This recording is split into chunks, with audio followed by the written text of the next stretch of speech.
तो स्टूडेंट बीच में अपनी क्लास रुक गई थी लाइट जाने के कारण, और लाइट वापस आ चुकी है और मैं करवा रहा हूँ। तो अपन बात कर रहे थे किसकी, जैनुल आबदीन की। तो आपको लिखना है नोट डाल के, इसकी उदार नीतियों के कारण इसे कश्मीर का अकबर कहा जाता है। लिखो, जैनुल आबदीन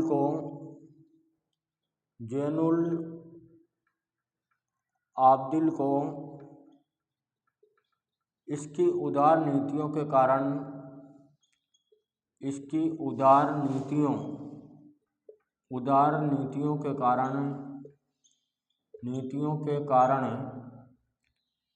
इसे कश्मीर का अकबर कहा जाता है। कश्मीर का अकबर कहा जाता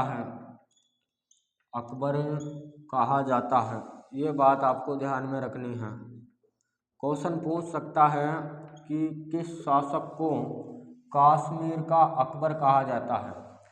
किसके कारण कहा जाता है? उदार नीतियों के कारण। भाई इसकी जो नीतियाँ थी वो किस प्रकार की थी? उदार नीतियाँ थी, जिसके कारण इसको कश्मीर का अकबर भी कहा जाता है। भाई सबसे ज़्यादा उदार नीतियाँ अपनाने वाला शासक कौन था? मुगल सम्राट अकबर था, जिसके कारण इसको कश्मीर का अकबर भी कहा जाता है। नेक्स्ट लिखो, मूल्य नियंत्रण व्यवस्था के कारण इसे कश्मीर का अलाउद्दीन खिलजी कहा जाता है। नेक्स्ट लिखो, जैनुल आबदीन को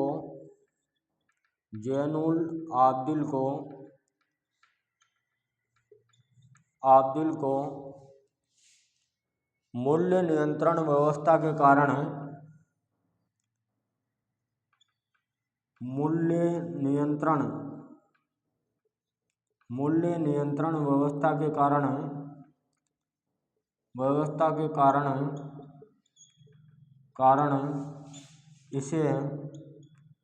इसे अलाउद्दीन खिलजी कहा जाता है। अलाउद्दीन खिलजी कहा जाता है।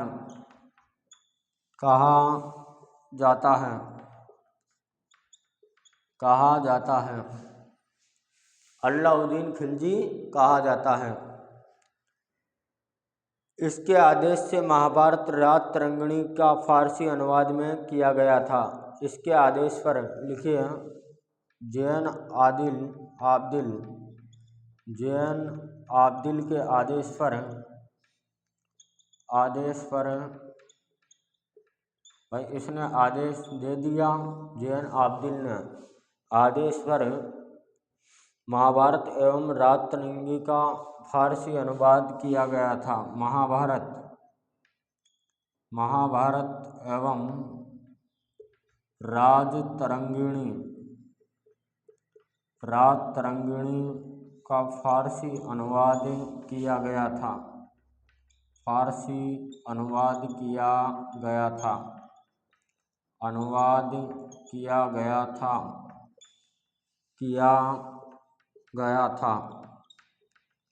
ये बात आपको ध्यान में रखनी है। नेक्स्ट स्टेप, शिहाबुद्दीन ने स्वयं शिकायतनामा ग्रंथ की रचना की थी।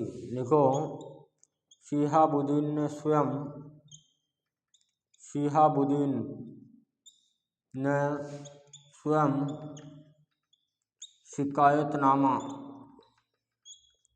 शिकायतनामा, इसको अंडरलाइन कर लो, शिकायतनामा ग्रंथ की रचना की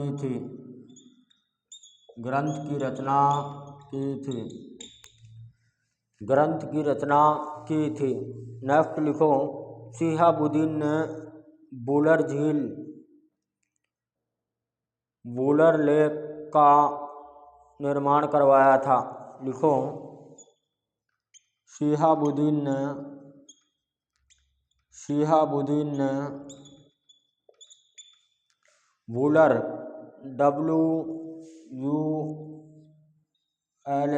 वुलर लेक या वुलर झील का निर्माण करवाया था। ये झील पड़ती है आपकी कश्मीर में। निर्माण करवाया था, निर्माण करवाया था। भाई इसने वुलर झील का निर्माण करवाया था। आपको क्वेश्चन ये पूछेगा कि वुलर झील का निर्माण किसने करवाया था, तो शिहाबुद्दीन ने वुलर झील का निर्माण करवाया था। नेक्स्ट हेडिंग लगाओ, बहमनी साम्राज्य के पतन के कारण, बहमनी साम्राज्य के पतन के कारण। भाई अपन ने क्या पढ़ा अभी, बहमनी साम्राज्य के विभिन्न प्रदेश अपन ने पढ़ लिया है। अब अपन पढ़ेंगे बहमनी साम्राज्य के पतन के कारण। भाई किस कारण के, किस वजह से बहमनी साम्राज्य का पतन हो गया, ये अपन को पढ़ना है।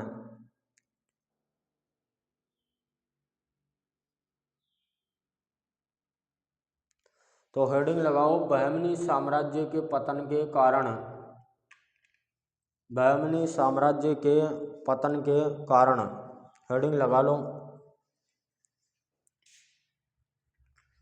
Cases of the declining of the Bahmani empire, causes of the declining of Bahmani empire. Heading लगाओ, बहमनी साम्राज्य के पतन के कारण।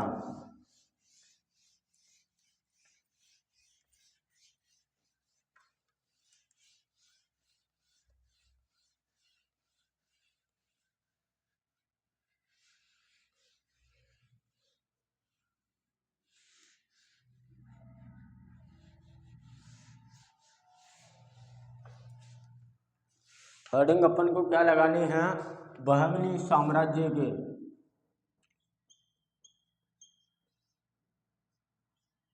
बहमनी साम्राज्य के पतन के कारण,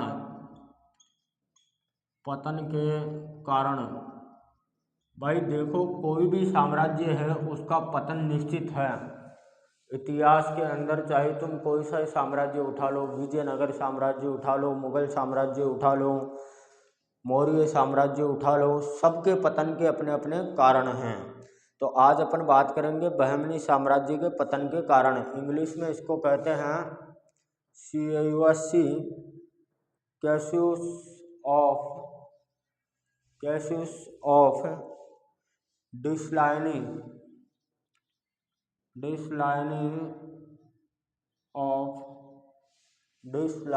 of the Bahmani empire, the Bahmani empire. तो अपन को क्या पढ़ना है, बहमनी साम्राज्य के पतन के कारण। पहला कारण है अमीरों का आपसी संघर्ष, conflict, conflict of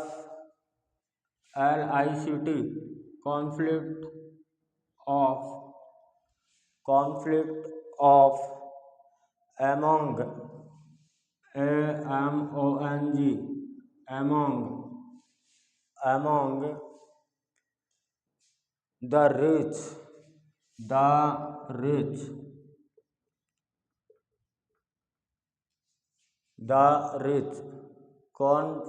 conflict of among the rich, अमीरों का आपसी संघर्ष। हिंदी क्या हो गया, अमीरों का आपसी संघर्ष, अमीरों का आपसी संघर्ष। और अमीर कितने गुटों में विभाजित थे, 2 गुटों में विभाजित थे। ये बात आपको ध्यान में रखना है। ये पहला कारण है बहमनी साम्राज्य के पतन का, बहमनी साम्राज्य के पतन का ये पहला कारण है। इसके अंदर आपको लिखना है, बहमनी राज्य के अमीरों में तुर्क, मंगोल, अफगान, ईरानी और भारतीय मुसलमान सम्मिलित थे। लिखिए, बहमनी राज्य के अमीरों में, बहमनी राज्य के अमीरों में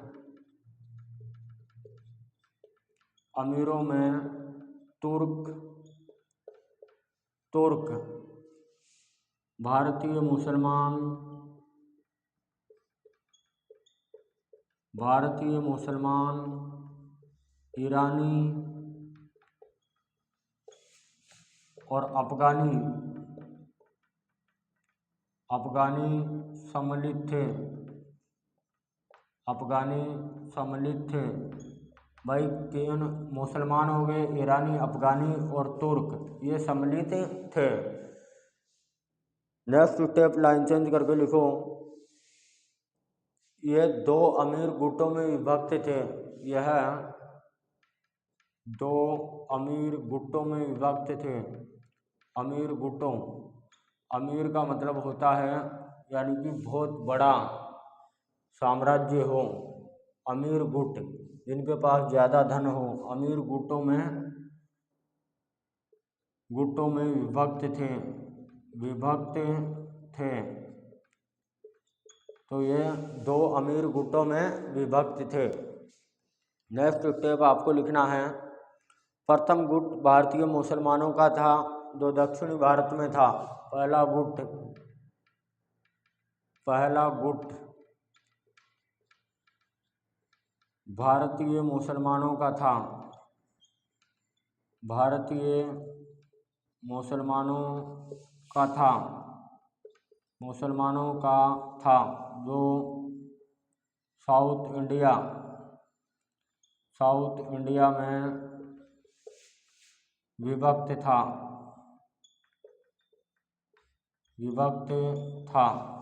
प्रथम गुट जो था वो भारतीय मुसलमानों का था जो साउथ इंडिया में। दूसरे गुट में विदेशी अमीर सम्मिलित थे। लिखो, दूसरे गुट में विदेशी अमीर सम्मिलित थे।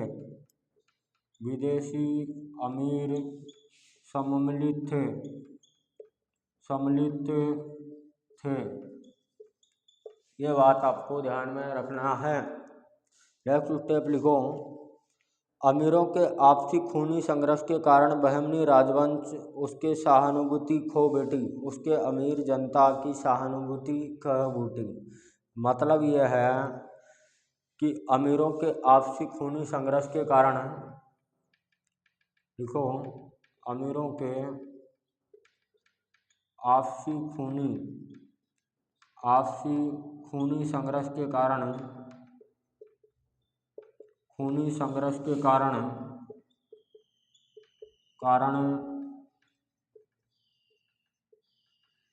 बहमनी साम्राज्य, या इसको बोल सकते हैं बहमनी एम्पायर, इसको फटाफट से उतारते जाना। उसके अमीर जनता की, बहमनी साम्राज्य की अमीर जनता की सहानुभूति खो बैठी।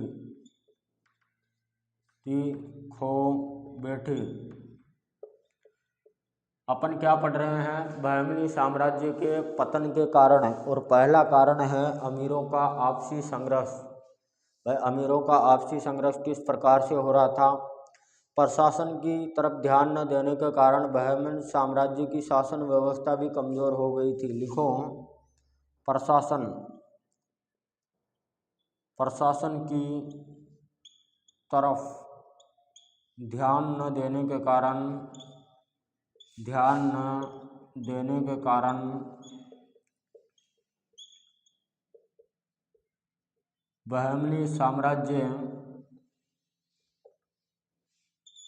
बहमनी साम्राज्य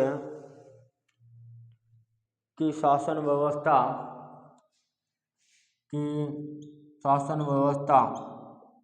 एडमिनिस्ट्रेटिव सिस्टम, शासन व्यवस्था कमज़ोर हो गई थी।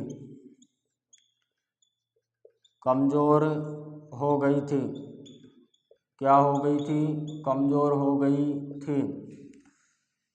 भाई कोई भी राज्य है या फिर कोई भी साम्राज्य है तो उसके बने रहने के लिए उसका प्रशासन मजबूत होना ज़रूरी है। भाई किसी भी देश को अगर बनाए रखना है तो उसका प्रशासन सबसे महत्वपूर्ण है। भाई जिस जगह पर पुलिस प्रशासन नहीं होगा वहाँ पर कौन पैदा होंगे? चोर, डाकू, यही तो पैदा होंगे। तो बहमनी साम्राज्य की शासन व्यवस्था कमजोर हो गई थी। ऐसी स्थिति में राज्य का पतन होना स्वाभाविक था। तो लिखो, ऐसी स्थिति में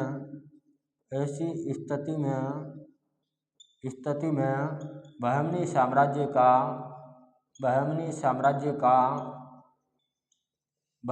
साम्राज्य का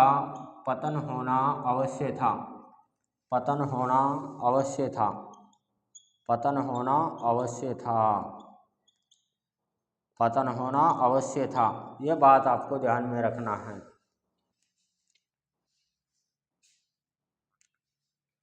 पतन होना अवश्य था। अब अपन पढ़ेंगे अराजकता एवं अव्यवस्था।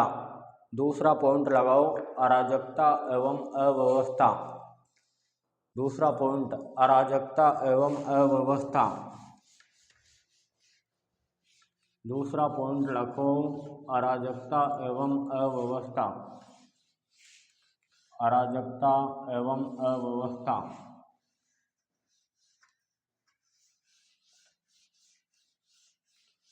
यानी कि व्यवस्था खराब होने के कारण बहमनी साम्राज्य का क्या हो गया? पतन हो गया।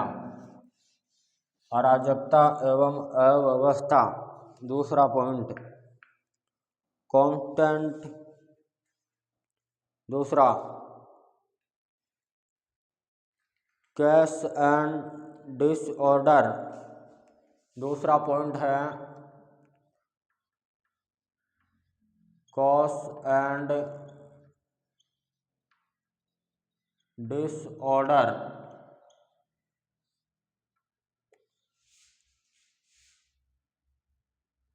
अराजकता एवं अव्यवस्था।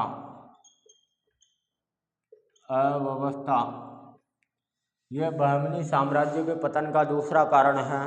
इसमें लिखना है, सुल्तान अलाउद्दीन द्वितीय के बाद बहमनी साम्राज्य धीरे धीरे अराजकता और अव्यवस्था का शिकार बनता गया।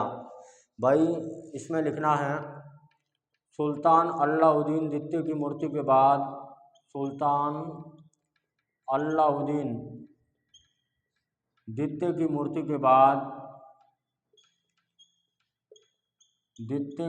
के बाद बहमनी एम्पायर या बहमनी साम्राज्य अराजकता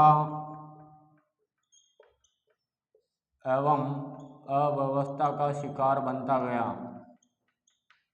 अव्यवस्था का शिकार बनता गया। किसकी मृत्यु के बाद? अलाउद्दीन द्वितीय एक ताकतवर शासक था, लेकिन उसकी मृत्यु हो जाने के बाद धीरे धीरे बहमनी साम्राज्य अराजकता और अव्यवस्था का शिकार बनता गया। यानी कि उस राज्य में ना कोई व्यवस्था अच्छी और ना उसकी अराजकता अच्छी। इसका मुख्य कारण अमीरों की आपसी शत्रुता, खूनी संघर्ष था। लिखो, इसका मुख्य कारण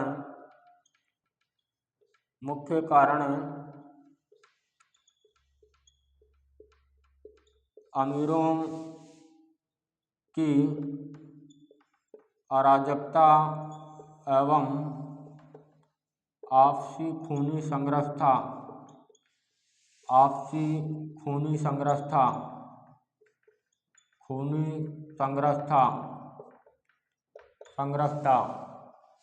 ध्यान से सुन लेना। सीधा क्वेश्चन ये पूछेगा, बहमनी साम्राज्य के पतन के कारणों का वर्णन कीजिए। बड़ा क्वेश्चन आएगा।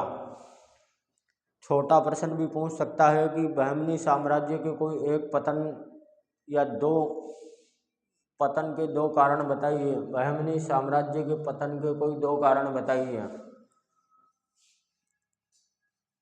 तो पहला कारण याद रखना है आपको कि अमीर गुटों का आपसी खूनी संघर्ष, और दूसरा है अलाउद्दीन द्वितीय की मृत्यु के बाद बहमनी साम्राज्य अराजकता व अव्यवस्था का शिकार बनता गया।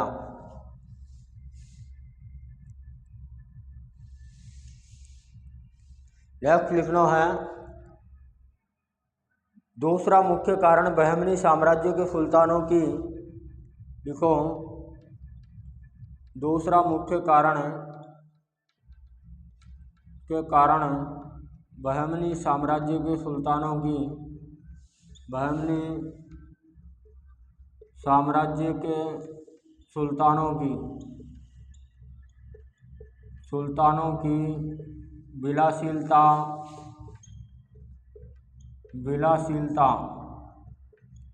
विलासिलता थी, यानी कि भोग विलास में वो सुल्तान डूब चुके थे, जिसके कारण बहमनी साम्राज्य का पतन हो गया था। तीसरा मुख्य कारण बहमनी साम्राज्य के सुल्तानों की अयोग्यता, लिखो, तीसरा कारण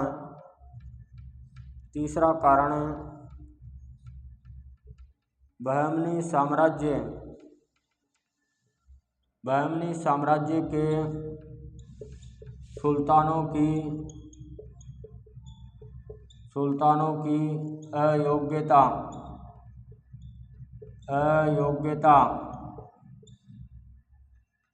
अयोग्यता थी। तो तीसरा कारण बहमनी साम्राज्य के सुल्तानों की अयोग्यता थी। इस साम्राज्य के शासक अमीर अधिकारी संतों धर्माचार्यों का ऐसा आचरण करते रहे, इस स्वभाव से धर्माचार्यों संतों अधिकारियों का आचरण में रहे। लिखे, इस साम्राज्य के शासक या इस साम्राज्य के अंतिम शासक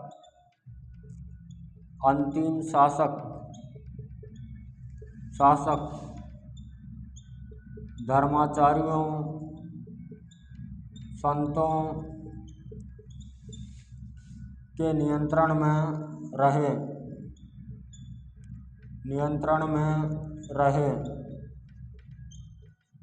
इस कारण बहमनी साम्राज्य का पतन अवश्य था। इस कारण बहमनी साम्राज्य का पतन अवश्य था। बहमनी साम्राज्य का पतन अवश्य था। इस साम्राज्य के अंतिम शासक यानी कि लास्ट के जितने भी सारे सुल्तान हुए वो धर्माचार्य संतों के नियंत्रण में रहे, जिस कारण इस साम्राज्य का पतन अवश्य था। नेक्स्ट अपन को तीसरा लिखना है, नियंत्रण संघर्ष और युद्ध। तीसरा हेडिंग लगाओ, नियंत्रण संघर्ष और युद्ध। तीसरा कारण अपन को पढ़ना है, नियंत्रण संघर्ष और युद्ध। निरंतर संघर्ष और युद्ध किससे होता रहा? विजयनगर साम्राज्य से। लिखो, कॉन्स्टेंट, तीसरा पॉइंट है ना,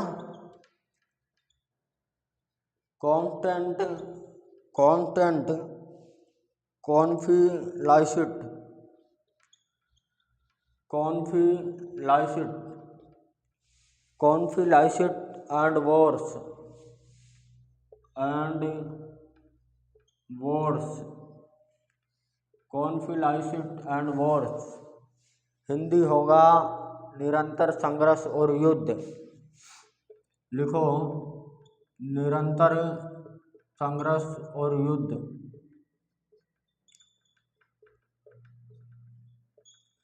यह बहमनी साम्राज्य के पतन का तीसरा कारण है, निरंतर संघर्ष और युद्ध। इसमें लिखना है, बहमनी साम्राज्य को अपने पड़ोसी हिंदू राज्य विजयनगर साम्राज्य से नियंत्रण युद्ध करना पड़ता था। लिखो,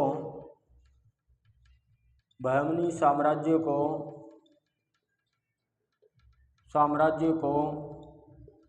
अपने पड़ोसी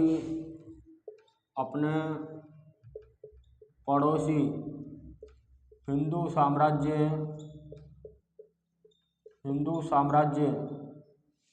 विजयनगर एम्पायर से निरंतर युद्ध करना पड़ता था। निरंतर युद्ध करना पड़ता था। युद्ध करना पड़ता था। क्यों करना पड़ता था? क्योंकि विजयनगर साम्राज्य हिंदुओं का था और बहमनी साम्राज्य जो था वो मुसलमान सुल्तानों का था, जिस कारण इनके बीच निरंतर युद्ध रहता था। नेक्स्ट लिखना है, मोहम्मद शाह द्वितीय का ही सिर्फ विजयनगर साम्राज्य से महत्वपूर्ण संबंध था। लिखो, इसमें लिखना है मोहम्मद शाह द्वितीय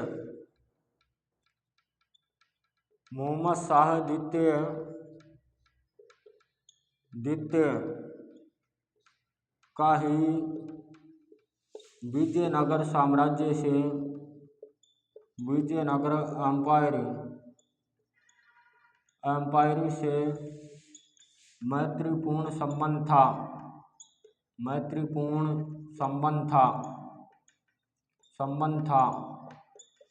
लिखना है मोहम्मद शाह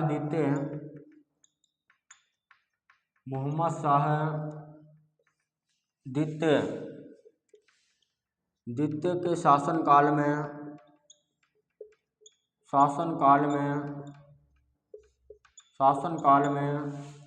बहमनी साम्राज्य पर कोई आक्रमण नहीं हुआ।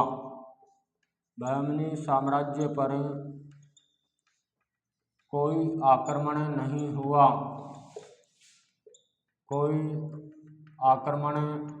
नहीं हुआ।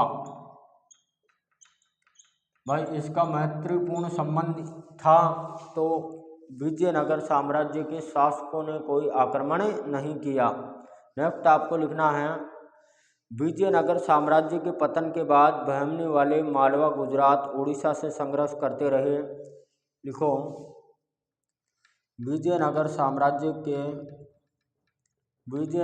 एम्पायर के पतन के बाद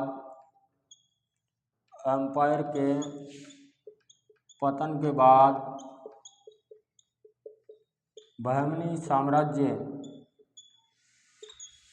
एम्पायर के शासक लगातार मालवा,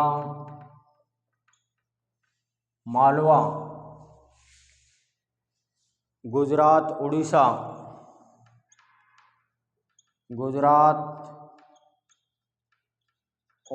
से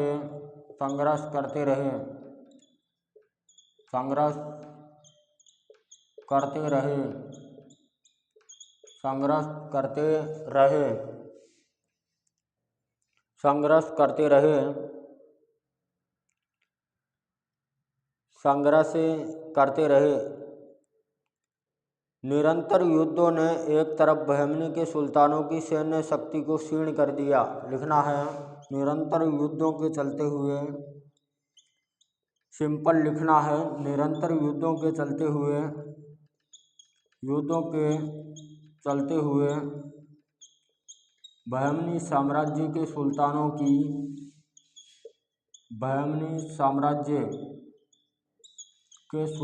की शक्ति कमजोर हो गई। शक्ति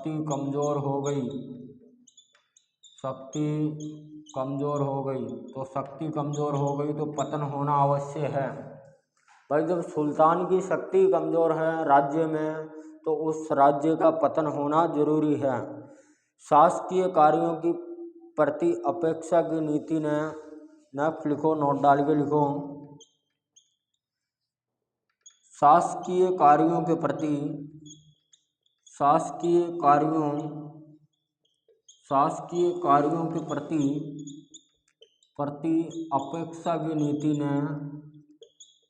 अपेक्षा की नीति ने बहमनी साम्राज्य का पतन कर दिया। बहमनी एम्पायर का पतन कर दिया।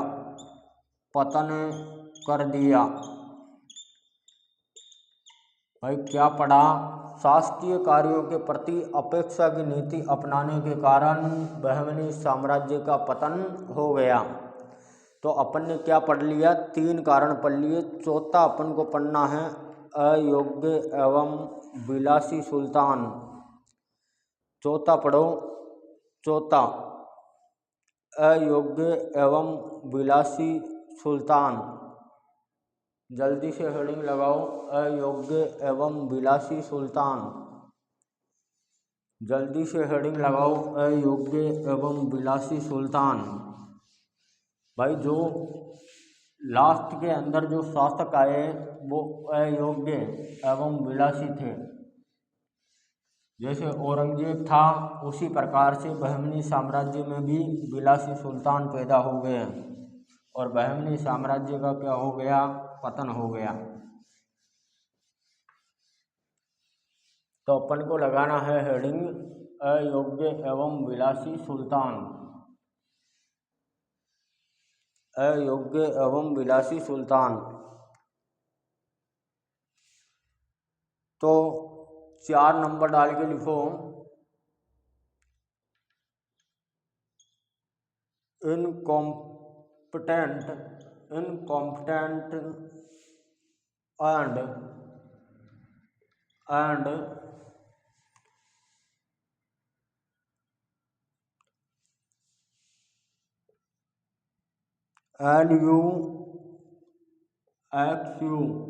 UXURIOUS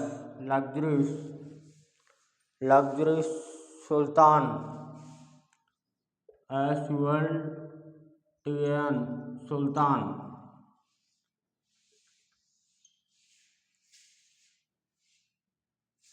अयोग्य एवं विलासी सुल्तान, अयोग्य एवं विलासी सुल्तान, विलासी सुल्तान। इसमें अपन को ज़्यादा नहीं लिखना है, मैं जैसे लिखवा रहा हूँ वैसे लिखना है। बहमनी साम्राज्य के अंतिम सुल्तान शक्तिहीन अयोग्य विलासी निकले। लिखो, बहमनी साम्राज्य के अंतिम सुल्तान, बहमनी साम्राज्य के अंतिम सुल्तान, अंतिम सुल्तान शक्तिहीन अयोग्य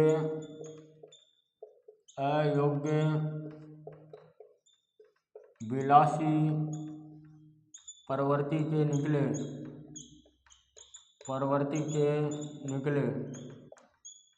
भाई उनकी जो प्रवृत्ति कैसी थी, एक तो अयोग्य, विलासी और शक्तिहीन, तीनों प्रवृत्ति के होने के कारण बहमनी साम्राज्य का पतन हो गया था।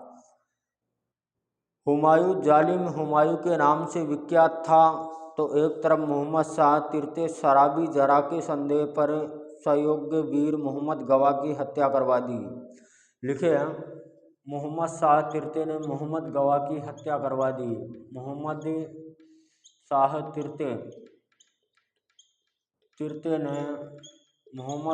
तिरते ने जरा से संदेह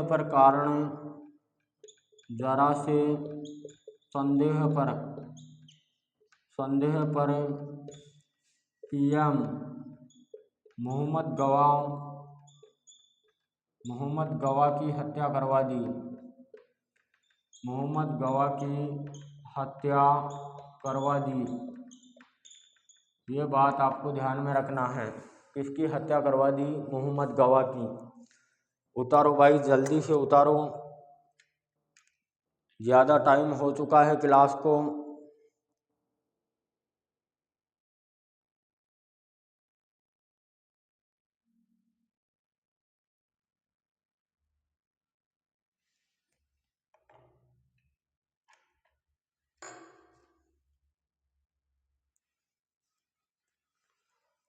मोहम्मद गवा की हत्या करवा दी। उसके उत्तराधिकारी भ्रष्ट व्यभिचारी विलासी निकले, जिससे बहमनी साम्राज्य के पतन हो गया। लिखो, मोहम्मद गवा के उत्तराधिकारी, मोहम्मद गवा के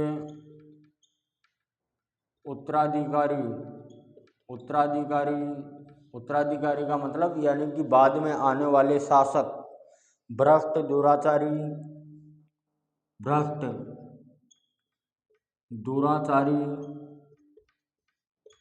दुर्बल दुर्बल अत्याचारी अत्याचारी विलासी निकले निकले जिसके कारण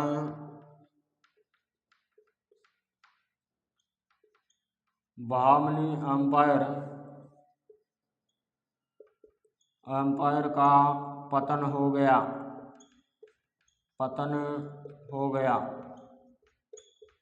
बहामनी एम्पायर का पतन हो गया। फिर अपन को पांचवा पॉइंट लगाना है मोहम्मद गवा की हत्या। मोहम्मद गवा की हत्या 5 अप्रैल 1481। पांचवा पॉइंट लगा के लिखो Mohammed Gawa. The murder of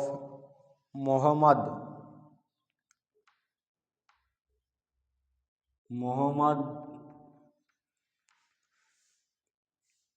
Gawan GAWAN Gawan. Mohammed Gawa की हत्या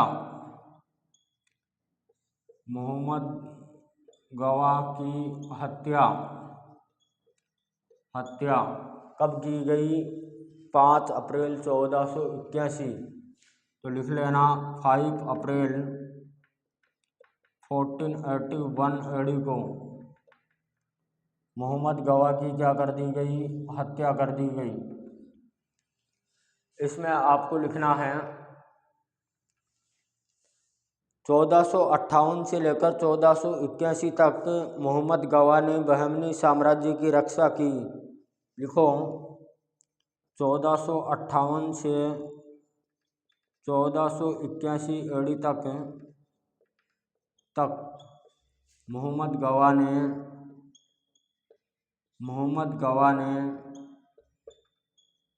ने बहामनी एम्पायर की रक्षा की।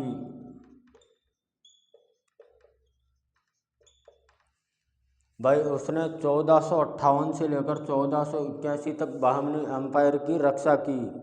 मोहम्मद गवा ने बहमनी साम्राज्य की सीमाओं का विस्तार किया, बल्कि उसने केंद्रीय शक्ति एवं प्रशासन व्यवस्था को सुदृढ़ बनाया। तो लिखना है मोहम्मद गवा ने न केवल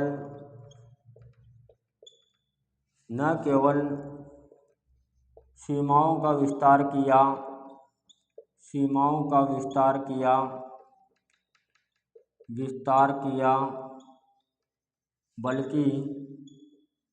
बल्कि केंद्रीय शक्ति एवं शासन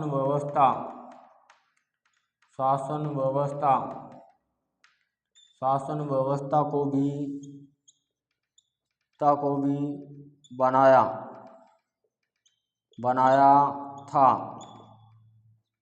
यानी कि कहने का मतलब मोहम्मद गवा जो था वो बहमनी साम्राज्य का ताकतवर शासक था, और मोहम्मद गवा की जैसे ही मृत्यु होती है और बहमनी साम्राज्य का पतन होना अवश्य है।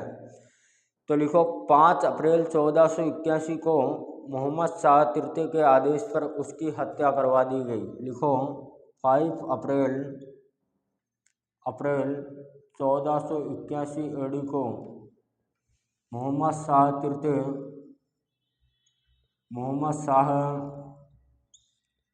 तृतीय के आदेश पर उसकी हत्या करवा दी। उसकी हत्या करवा दी।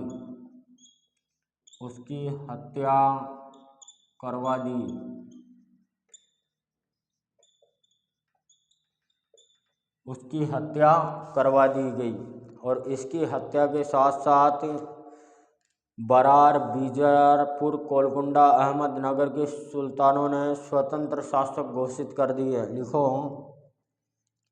बीजापुर, बरार, गोलकुंडा, गोलकुंडा, अहमदनगर, अहमदनगर के सुल्तानों ने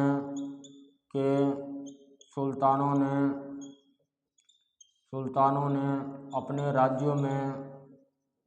राज्यों में स्वतंत्र शासक घोषित कर दिए, जो मैं स्वयं को स्वतंत्र शासक घोषित कर दिए, स्वतंत्र शासक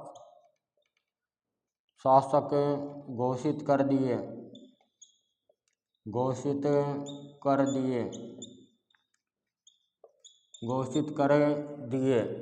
ये बात आपको ध्यान में रखनी है। बहमनी राज्य का अंतिम शासक बीदर तक सीमित रह गया। लिखो, बहमनी साम्राज्य का अंतिम शासन बीदर तक सहमत रह गया। इसके साथ बहमनी साम्राज्य का पतन हो गया। लिखो, बहमनी साम्राज्य का अंतिम शासन, बहमनी साम्राज्य का अंतिम शासन बीदर प्रदेश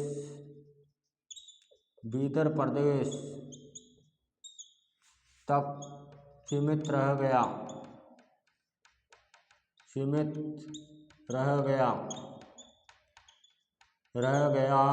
था और इसके साथ साथ बहमनी साम्राज्य का क्या हो गया? पतन हो गया। कलीम उल्लाह शाह अंतिम शासक था। इसके साथ बहमनी साम्राज्य का पतन हो गया। बहमनी साम्राज्य का पतन हो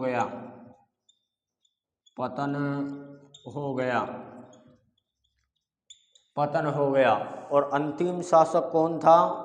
कलीम उल्लाह शाह।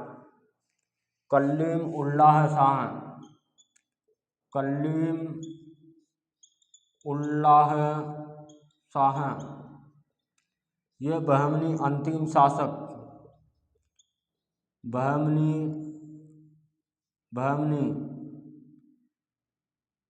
का अंतिम शासक,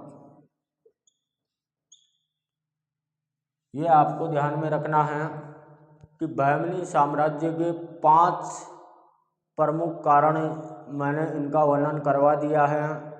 इसके अलावा कोई सा नहीं आएगा।